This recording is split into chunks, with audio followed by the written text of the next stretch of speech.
I've purchased quite a bit of camera gear over the years, as you might notice from the collection behind me of lenses and cameras and all sorts of other wonderful stuff. Now, some of it has been quite indispensable for this channel and run and gun reasons. Others? Well, let's just say that we all have that one drawer that we, well, never open again, or at least never open until we put more stuff in that we never open for. You get where I'm going with this.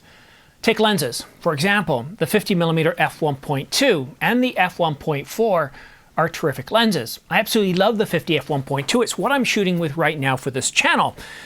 And the f1.4, well, I love it. It's a perfect run and gun lens. Now the 1.2 is gorgeous here in the studio. Dreamy bokeh, creamy fall off. It makes everything look, well, expensive is one way of looking at it, but it makes everything look good where you're not thinking, this is a crappy camera. But when I'm out in the field, I prefer the f1.4. It's lighter. It has a shorter minimal focus distance by a good 6 inches or around 16 centimeters. And I love having that manual aperture ring. It makes me feel like I know what I'm doing. But the 100 to 500 millimeter, I don't know anyone that, well, lives without it, at least if you shoot any sort of wildlife at all. It's absolutely a must, unless of course your wallet is thick enough to support the Canon RF 400mm f2.8, in which case, good for you.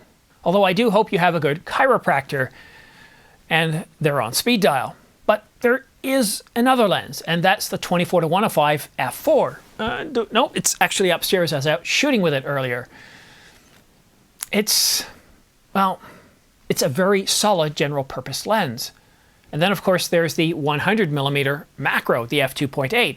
Look, it's a great lens. It really is, but honestly, I rarely use it. It's one of those, well, it seemed like it was a good idea to purchase at the time. Same goes for my light meter. And I don't use that often either. But when I do, and when I use either of them, they're absolutely essential. It's something that, one of those things that you don't use often, but when you do, you really need it. And that light meter, for what I do, well, it's how I calibrate new lights like these guys here, the flat panels or the red and green lights down below. It allows me to easily calibrate the light where I'm not guessing and I'm not fighting with the camera. It's terrific, but how often do I do that? Every 3 to 4 years? Still, there are gear that we use once in a while that we, well, again, I'm lacking the words to communicate here. I mean, so let me put it this way. There's gear that we use all the time, like the lenses that I just talked about, the 100 to 500, the 24 to 105 f4. But other gear, well, we don't use it often, but when we need it, we need it. It's an essential or mandatory part of our toolkit. Now, when I'm replacing or testing gear, not flashy stuff, but occasionally I would say it's also critical.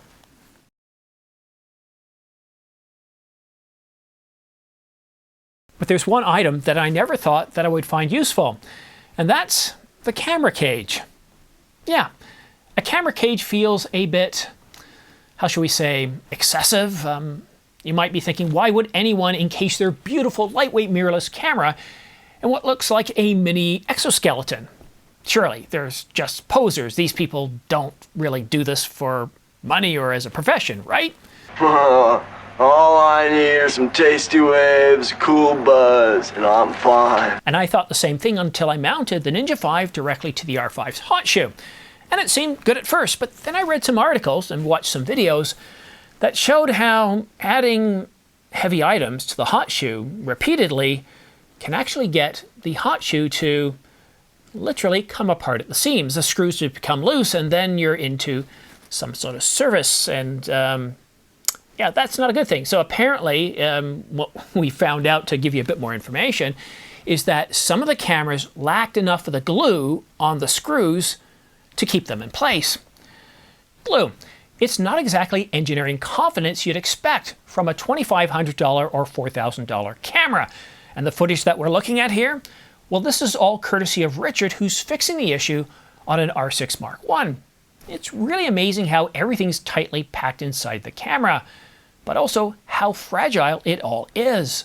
So the takeaway here, that if you're going to attach something heavy to the camera, like a Ninja 5, an external monitor, especially with one of those chunky Sony NP-F970 batteries, you're putting some real stress on that hot shoe. And every time I removed the SSD, the AtomX, I could feel that tension. And every time I put it back, again, I felt that tension. More strain. You know what's really surprising to me is that over time, over 3 years, especially after I knew the problem, I didn't think of doing anything. Like a lot of you, I thought, okay, you know what? I haven't had a problem yet, so I'm not going to have one, right? No. So what's the solution here? You probably already guessed that from the thumbnail, but that's where we enter with the camera cage.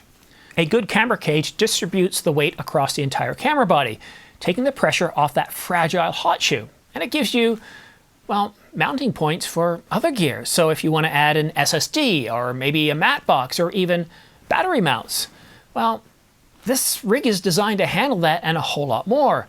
Although some rigs are a little bit, well, how should we say, built to shoot Avatar 4, and I don't think that's what we're going for here. So yes, I understand, still, camera cages can be used by some posers, but pros use them too. I use them. And these days, I'm starting to see why. Maybe I'm becoming a little less ordinary. Maybe the difference between the pro and the amateur isn't, well, the camera. It's what's attached to it and how. That's what's actually, I mean, in a way, you could say that that topic is, you know what? I think I'll explore that topic a little bit further in another video.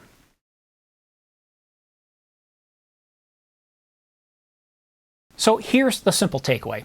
If you're mounting anything remotely heavy, a Ninja 5, a boom mic, a monitor, don't take the risk. Spend the $50. Spend the extra $50 and get a camera cage. It might save you a $400 repair bill and a whole lot of frustration. Now, I have dropped a link down below if you're interested in purchasing one. I happen to use, which one is the one that I'm using? I think, because it's hidden right now, I believe it's small rig, but it really doesn't matter which one you get. Just make sure you get the one for the right model. So for example, I have the the R5 Mark I and the Mark II. They each use different ones, so make sure you get the right one. And if you're looking at purchasing other gear, despite the warnings of increased prices due to tariffs in the United States, we're still seeing an awful lot of very value-priced products. The Canon RF 24-105 is still $29.99. It hasn't gone up. Something far more affordable, though, the 24-70mm is $21.99, $200 off. The 28-70 f2.8, saving $100, $9.99. And taking a look at cameras, the R6 Mark II, $200 off, still at $19.99. It's been like that for months. The Canon EOS R5 Mark II is back down to $39.99. It went up to $40.99. It's back down to $39.99, saving $300, $200 off the R8. And the Nikon Z8 is still, again, $34.96, $500 off. The Z6 Mark III, which has been out for several months now, I guess the better part of a year, $400 off.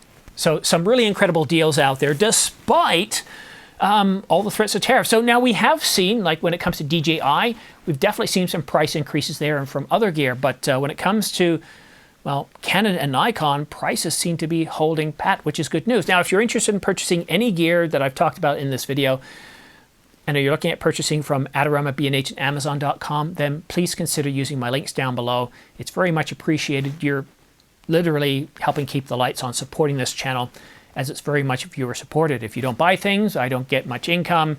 I certainly don't live off what YouTube provides us. I just want to say thank you to all of you that have done it in the past, and I understand many of you don't because you support your local camera stores or you're not in the United States. Either way, I'm so happy that you're watching this video to the very end. Thank you so much for watching. Have yourself a great day, and we'll see you again soon.